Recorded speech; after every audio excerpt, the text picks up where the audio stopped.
You read it here, folks. The mastermind behind Dead Proof Pizza says there's some dark magic happening in these noodles.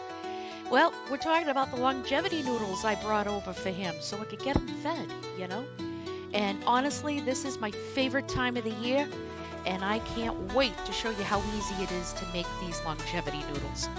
For that recipe, head on over to kcknh.com, find me on Facebook, Instagram, and YouTube, and be sure to like, subscribe, and share.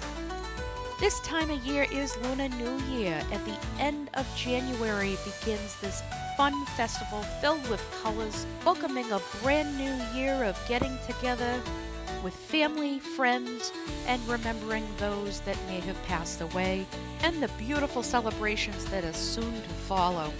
It is a lot of fun to be able to participate in this. Now, longevity noodles typically use a very specific noodle, yin yang. However, I had no way of getting my hands on these, so I used danmyeon. We're doing some egg noodles for this dish.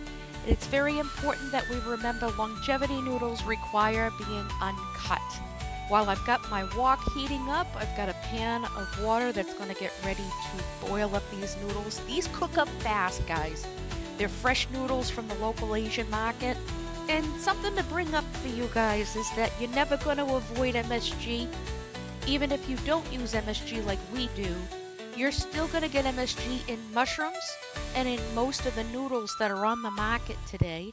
And even some of your Asian sauces are going to have it. So keep in mind, if you decide to use regular salt instead of MSG, it does give a different flavor. If you want to experience this the way it's meant to be, MSG is actually healthier for you. It is a low sodium product. Now, I'm not putting exact measurements on the white pepper or the MSG.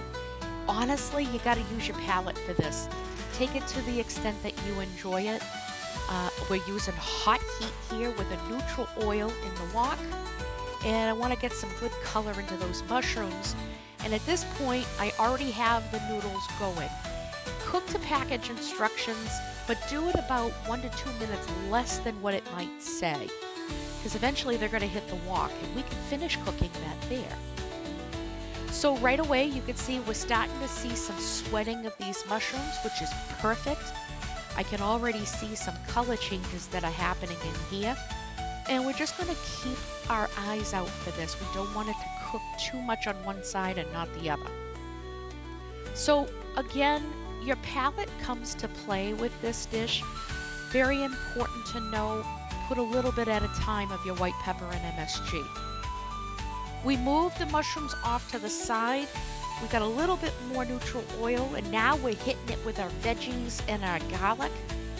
We want to be able to cook these in stages. I apply the same cooking process as what they do in Korea with japchae. They actually cook the ingredients separately. But for this one, onions, the carrots, and I also did some green beans. I sliced those up. They're going to have the same texture. Stir fry it for only a couple of minutes. We don't want to overcook these. Again, we're only taking it about 80% of the way. So now at this point, I do need to add some more seasoning because this is a brand new batch of ingredients that's in the wok. Stir that around. We want to see some notable changes in the color of the onions. The onions are going to start losing that bright white color, and the green beans are going to intensify a little bit on the green. So I'd say after about 4 to 5 minutes, I went and added the mushrooms back to the pan. At this point, we want to marry everything together, and we're just making sure nothing is sitting still. That's the purpose of a stir fry. Don't walk away. So we remove those vegetables, and now we're going to concentrate on finishing the cook on the noodles.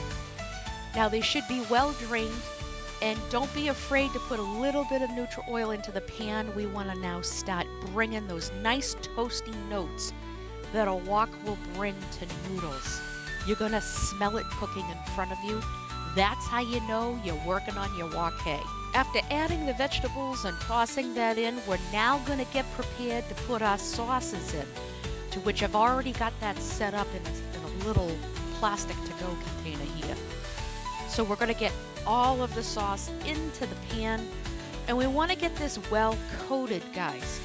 So we're using a combination of sauces not just to achieve that gorgeous color, but it is the amalgamation of flavors that we're putting together here. So we're going to make sure we're tossing to coat. I want those noodles to soak up that sauce, and we're going to have that beautiful caramel color. You're going to smell some flavors coming up to you in the best facial possible. It is incredible, guys. And after only about 2 to 3 minutes, we're going to add our scallions at the end. We want to have that beautiful bold green color come through. And at this point, you can shut the heat off because now we're ready to serve this beautiful dish. I have to tell you, this did not last long at all. Even after bringing some to my friend over at Dead Proof, I still had enough for like 4 meals. And this really does hit the spot when it comes to needing a noodle fix. And with longevity noodles, you can't go wrong on the vegetables. Just make sure you're doing tradition. Mushrooms and scallions, they are perfect. I added more because I like extra vegetables in my noodle dishes.